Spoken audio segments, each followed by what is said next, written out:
नमस्कार। आज के भाग दौड़ भरे जीवन में तनाव सभी के जीवन का एक हिस्सा बन गया है। तनाव से लोग इतना कभी कभी ग्रस्त हो जाते हैं कि उनका पूरा दैनिक कार्यक्रम उस स्ट्रेस के चक्कर में खराब होना चालू होता है। इसको बोला जाता है स्ट्रेस की फर्स्ट स्टेज। जैसे जैसे तनाव और ज़्यादा शरीर पर हावी होता है तो फिर वो मनोविकार पैदा करना चालू कर देता है, जिसको मैनिया बोला जा सकता है, जिसको एंग्जाइटी बोला जा सकता है। कभी कभी यही तनाव जो है ये धीरे धीरे करके आपके शरीर में डिप्रेशन या फिर मैनिक डिप्रेसिव साइकोसिस बहुत सारी समस्याएं पैदा कर सकता है।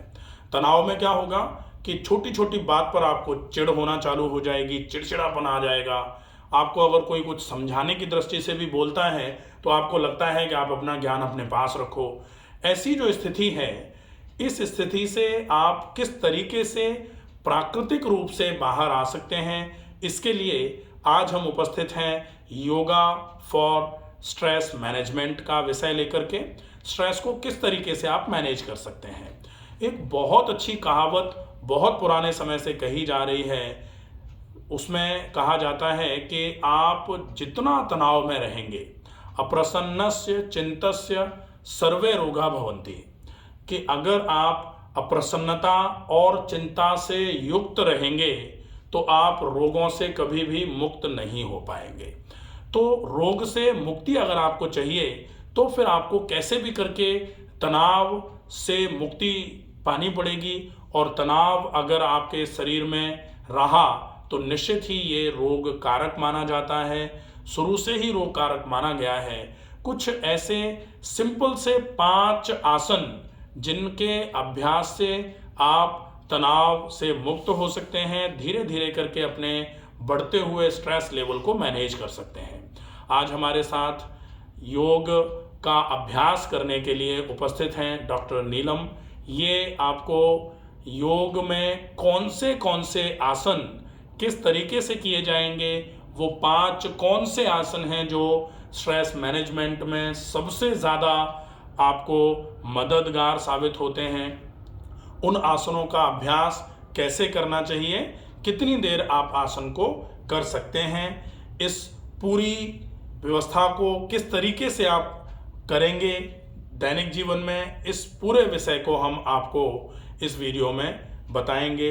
वीडियो को अंत तक ज़रूर देखें। सबसे पहले हम सीधे लेट करके करने वाले आसनों के अभ्यास के लिए डॉक्टर नीलम से रिक्वेस्ट करेंगे कि सबसे पहले सीधे लेट करके करने वाले आसनों का अभ्यास करना है। उसके लिए सबसे पहले सीधे लेट जाएं। पहला आसन मत्स्यासन। मत्स्यासन के अभ्यास के लिए बिल्कुल सीधे लेटे हुए हैं, पीठ के बल लेटना है, सीधे लेटे हुए हैं। अब हम मत्स्यासन का अभ्यास करने के लिए अपने शरीर को तैयार करेंगे। मत्स्यासन के लिए हम सामान्य स्थिति में ही इस अभ्यास को करेंगे। वैसे पद्मासन में मत्स्यासन भी किया जा सकता है, हम सामान्य ही कर लेंगे। दोनों पैर सामने फैले हुए हैं। अब आप दोनों हाथों को श्वास को भरते हुए उठाएंगे और दोनों हाथों को अपने कानों के बगल वाले हिस्से में, कानों के बगल में हथेलियों को जमीन पर रख करके, हथेलियों पर वजन लेकर के क्राउन ऑफ हेड जो है वो आपको जमीन पर रख लेना है। पूरा क्राउन ऑफ हेड जमीन पर आ गया। अब आपके दोनों हाथ जो हैं वो फ्रंट थाइस पर हैं। आंखें सामान्यतः बिना किसी ज़्यादा तनाव, बिना किसी ज़्यादा दबाव के हल्के से बंद बना के रखनी है। श्वास की गति धीमी और गहरी हो। लंबी गहरी श्वास धीरे धीरे भरें, भरी गई श्वास को धीरे धीरे करके छोड़ें। ये मत्स्यासन का अभ्यास है। कम से कम 5 से 10 बार धीमी गति से श्वास को भरते छोड़ते हुए इस आसन में रुकना है। आसन जैसे ही पूरा हो, धीरे से दोनों हाथों को फिर से कानों के पास जमीन पर लगाना है। हथेलियों पर पूरा वजन लेकर के गर्दन को बिल्कुल सीधा करते हुए क्राउन ऑफ हेड जो आपने जमीन पर लगा रखा था उसको सामान्य स्थिति में लेकर के आ जाएं। और जैसे ही आसन से वापस आते हैं, दोनों हाथों को सामान्य स्थिति में शरीर के बगल में लेकर के आना है। अब दूसरा आसन, दूसरे आसन के लिए हम तैयार करेंगे अपने शरीर को। दूसरे आसन का नाम है सेतु बंधासन। सेतु बंधासन के लिए दोनों पैरों को एक एक करके घुटनों से मोड़ते हुए दोनों पैरों के तलवों को जमीन पर लगाया, दोनों पैरों के तलवों को जमीन पर लगाया, दोनों हाथों से दोनों टखनों को रेस्पेक्टिवली पकड़ लिया। दाहिने हाथ की हथेली से दाहिने टखने को, बाएं हाथ की हथेली से बाएं टखने को पकड़ लिया। श्वास को भरा और श्वास को छोड़ते हुए धीरे धीरे करके कमर को ऊपर की ओर उठाना है। कमर को पूरा ऊपर की ओर उठाना है। जितना ज़्यादा कमर को ऊपर की ओर उठा सकते हैं उठाया जाए। अब जब कमर पूरी ऊपर उठ जाए तब फिर श्वास की गति को धीमा और गहरा करते हुए श्वास को भरना और छोड़ना है। आँखों को बंद बनाकर रखना है। पूरे शरीर पर कहाँ पर किस तरीके का परिवर्तन हो रहा है उस पर अपने पूरे अवेयरनेस को लगा के रखना है। आप अपने पूरे शरीर की स्थिरता पर पूरा ध्यान केंद्रित करेंगे। ये आपके तनाव को कम करने का बहुत अच्छे तरीके से काम करता है। आसन जब 5 से 10 बार श्वास भरते छोड़ते हुए आप समय निकाल लें, पूरा हो जाए तो फिर श्वास को छोड़ते हुए आप आसन में गए थे, श्वास को भरते हुए धीरे धीरे करके कमर को वापस नीचे सामान्य स्थिति में लेकर के आना है। अब श्वास को छोड़ते हुए दोनों पैरों को आप फैला लीजिए। ये दूसरा आसन हो जाता है। तीसरा आसन शवासन है। शवासन का अभ्यास बेसिकली बहुत अच्छा माना जाता है। स्ट्रेस मैनेजमेंट टेक्निक्स के अंतर्गत रखा गया है इसको। स्ट्रेस मैनेजमेंट टेक्निक्स में शवासन या फिर रिलैक्सेशन टेक्निक्स में DRT, QRT, IRT ये 3 टेक्निक्स हैं। इनका उपयोग भी आप आसानी से कर सकते हैं। इसको कैसे किया जाएगा, इसके लिए DRT by doctor Ramakant Sharma, QRT by doctor Ramakant Sharma, IRT by doctor Ramakant Sharma, तीनों अलग अलग वीडियोस हैं, आप उनको देख सकते हैं। अब शवासन का अभ्यास कैसे किया जाए, शवासन के लिए पोज कैसा अटेन किया जाए और शवासन को कम से कम 5 से 10 मिनट तक आप अभ्यास में ले सकते हैं। शवासन बाय डॉक्टर रमाकांत शर्मा पूरा अलग वीडियो है, आप उसको देख करके लगभग 10 मिनट शवासन का अभ्यास कर सकते हैं। सबके समान आपको अपने शरीर को बिल्कुल ढीला, बिल्कुल शिथिल, बिल्कुल तनाव मुक्त छोड़ना होता है। किस तरीके से आप इस आसन को करेंगे इसके लिए पूरा वीडियो देखें और वीडियो में बताए गए जो दिशा निर्देश हैं उनका फॉलोअप करते हुए आसन का अभ्यास करें। अब हम आगे की तरफ बढ़ते हैं। आगे की तरफ बढ़ते हुए हम बैठ करके करने वाले आसनों का अभ्यास करेंगे। तो 3 आसन हम कर चुके। चौथे आसन के लिए हम धीरे से करवट लेते हुए बैठने की स्थिति में आ जाए। बैठकर करने वाले आसनों में पहला आसन जानु सिरासन का अभ्यास हम करेंगे। जानु सिरासन के लिए जानु मतलब घुटना, सिर को घुटने के पास ले जाने वाले आसन को जानु सिरासन बोलते हैं। इसमें आप अपने दाहिने पैर को घुटने से मोड़ते हुए दाहिने पैर की एड़ी को बाएं पैर के रूट ऑफ थाई पर, थाई के बिल्कुल पास में लगा देंगे।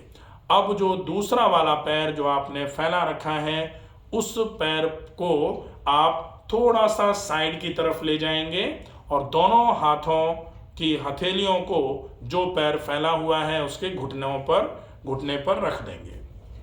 श्वास को भरते हुए दोनों हाथों को ऊपर की ओर उठाना है, बैकवर्ड बेंड देना है। श्वास को छोड़ते हुए धीरे धीरे करके कमर से आगे की ओर जाना है, कमर से आगे की ओर झुकना है। जैसे जैसे हम कमर से आगे की ओर झुकेंगे धीरे धीरे करके आपका माथा जो है वो घुटने के पास आना शुरू हो जाएगा।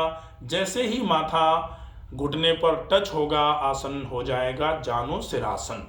आप इस आसन का अभ्यास बहुत धीरे धीरे करके नियमित रूप से अगर करेंगे तो ये आसन भी आपके लिए स्ट्रेस मैनेजमेंट में बहुत अच्छा काम करता है। श्वास को छोड़ते हुए आसन में गए थे, धीरे से श्वास को भरते हुए आसन की अवस्था से वापस आना है। श्वास को भरते हुए दोनों हाथों को ऊपर की ओर उठाना है, पूरा बैकवर्ड बैंड देना है और श्वास को छोड़ते हुए हाथों को धीरे से नीचे की ओर लेकर के आना है। श्वास को भरा, श्वास छोड़ते हुए पैर को सामने की ओर फैला दिया। अब लास्ट आसन जो हम इस स्ट्रेस मैनेजमेंट के प्रोसेस में करेंगे, आसन का नाम है शशांक आसन। शशांक का अर्थ होता है खरगोश। खरगोश जब उस पर कोई विपत्ति आती है, कोई समस्या आती है, तो वो थोड़े समय के लिए अपने उस पोज में रुकता है जिसमें वो सबसे कंफर्टेबल होता है। तो वो किसी भी तनाव की स्थिति में निर्णय लेने की अवस्था में तभी आ पाता है जब वो उस पोज में थोड़ी देर के लिए रुकता है। इसलिए उस आसन को यदि हम नियमित रूप से अभ्यास में लेंगे तो हमारे तनाव का भी धीरे धीरे करके प्रबंधन होना चालू हो जाएगा। हम कैसे शशांकासन का अभ्यास करेंगे, इसके लिए सबसे पहले दाहिने पैर को घुटने से मोड़ते हुए दाहिनी एड़ी को दाहिने हिप के नीचे, फिर बाएं पैर के घुटने को मोड़ते हुए बाएं पैर की एड़ी को बाएं हिप के नीचे। आप वज्रासन की अवस्था में आ गए हैं। दोनों हाथ आपके दोनों घुटनों पर हैं सामने की ओर। श्वास को भरते हुए दोनों हाथों को ऊपर की ओर उठाना है। श्वास को भरते हुए दोनों हाथों को ऊपर की ओर उठाना है।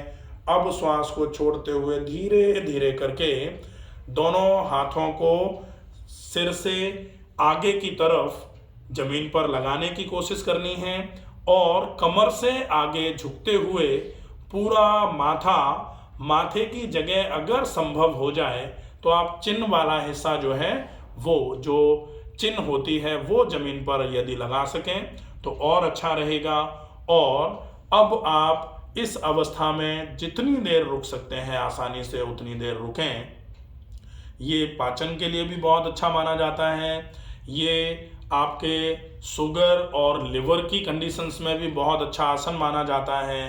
हाथ चूंकि श्वास भरते हुए आप ऊपर की ओर ले जाते हो तो फेफड़ों के लिए भी ये आसन बहुत अच्छा माना जाता है। और जब आप अपना माथा आगे की तरफ भू नमनासन की स्थिति में ले जा रहे हैं, भू पर पृथ्वी पर अपने माथे को जब आप रख रहे हैं तो निश्चित ही ये आसन आपके लिए तनाव प्रबंधन में सबसे श्रेष्ठ आसन माना जाता है। आप इस आसन का अभ्यास लगभग 1 से 1.5, 2, 2.5, 3 मिनट तक का कर सकते हैं। जब समय पूरा हो उसके बाद धीरे से श्वास को भरते हुए आप अपने हाथों को सिर को ऊपर की ओर उठाते हुए वज्रासन की अवस्था में पहले आए, हाथ ऊपर की ओर, और श्वास को छोड़ते हुए हाथों को सामान्य स्थिति में लेकर के आना है। श्वास को पूरा भरना है और श्वास को छोड़ते हुए पैरों को सामान्य सामने की ओर फैला देना है। ये 5 आसन आपके लिए बहुत ही उपयोगी साबित होंगे। यदि नियमित इन 5 आसनों का अभ्यास किया जाएगा तो स्ट्रेस डेफिनेटली धीरे धीरे करके कम होना चालू हो जाएगा। स्ट्रेस से रिलेटेड जितनी भी परेशानियां हैं, कहा जाता है चिंता चिता समान सी मगर भिन्न है सार, एक जलाए नित्य ही एक ही बार। तो तनाव तो आपके लिए एक तरीके से चिता के समान होता है कि आपको बहुत नुकसान पहुंचाए। आप तनाव को समय रहते धीरे धीरे करके ख़त्म कर लें, आपके लिए बहुत उपयोगी होगा वो। और उस प्रक्रिया में आपके लिए ये 5 आसन जो हैं ये बहुत ही ज़्यादा फायदेमंद होंगे। इन 5 आसनों का अभ्यास आशा है आप नियमित रूप से करेंगे और तनाव से मुक्ति पाएंगे। स्वस्थ रहिए, सुरक्षित रहिए। धन्यवाद।